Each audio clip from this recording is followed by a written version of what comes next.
I do a lot of woodworking restoration projects. I also do a lot of metal restoration projects. But there's one type of restoration that I rarely ever do. Plastic restoration.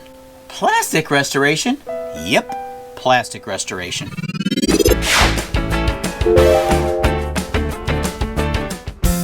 Last week, someone gave me this plastic tool cabinet that they found in the alley, and I thought it would be fun to try and restore it. So let's take a closer look at some of the repairs that are needed. None of the issues that this cabinet has makes it unusable. In fact, it's pretty useful just like it is, but I want it to look great. Not just usable, it's dirty, it's dingy. That's an easy fix. The inside shelf is cracked and it has a hole right in the middle. There are 6 areas where the plastic has warped and changed shape. The first step is to give it a bath. Come on over here. Hey, what's up, my doctor? Yeah. What's up, man? I'll do you it.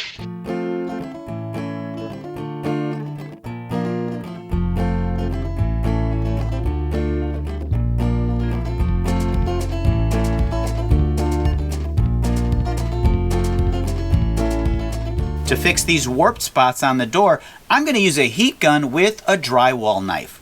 I'll heat up the plastic on the door and hold it in place until it cools down. You can also spray it with a little cold water to freeze it in place. Sometimes it's even necessary to use a small screw or nail to hold it in place. You don't want to overheat it or you could really do some serious damage. I use this method on the inside, bottom left, and right side as well. I warm up the plastic, but not too hot, or like I said, it's gonna melt. Once it's warm and pliable, I put a bolt through it to hold it in place. I warm it up again using the heat gun, just so it goes back in place a little better. I do the same steps on the lower right side as well. On the back here, I actually heated it up to the melting point, then sandwiched the two back together, and they stuck. This spot on the back here has the worst damage, and I have no idea how that happened. I get it nice and soft, and then I use a few hex head screws to hold it in place. It doesn't look perfect, but no one's going to see the back anyway, and it's much more secure this way. For the broken shelf, I use the original as a template to cut another one using this 1/2-inch plywood that, of course, I found in the alley. I was going to spray it using this Rust-Oleum paint, but the can clogged as usual.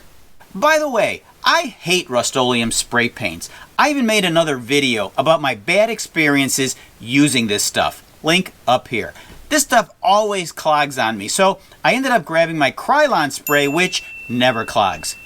At least, not so far. To fix this dull and dingy finish, I'm using my homemade wax. I love this stuff and it has tons of uses. You can purchase some if you like. Link in the video description. Or you can even make your own.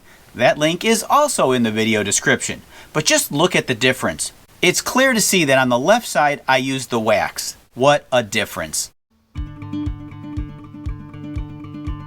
After waxing the whole thing, it looks way better. Almost brand new. The good thing about using this wax is that it's going to look this way for a long time. It's not going to dry out and fade, and it's not going to feel greasy. This alley picked find would make a nice addition to anybody's workshop.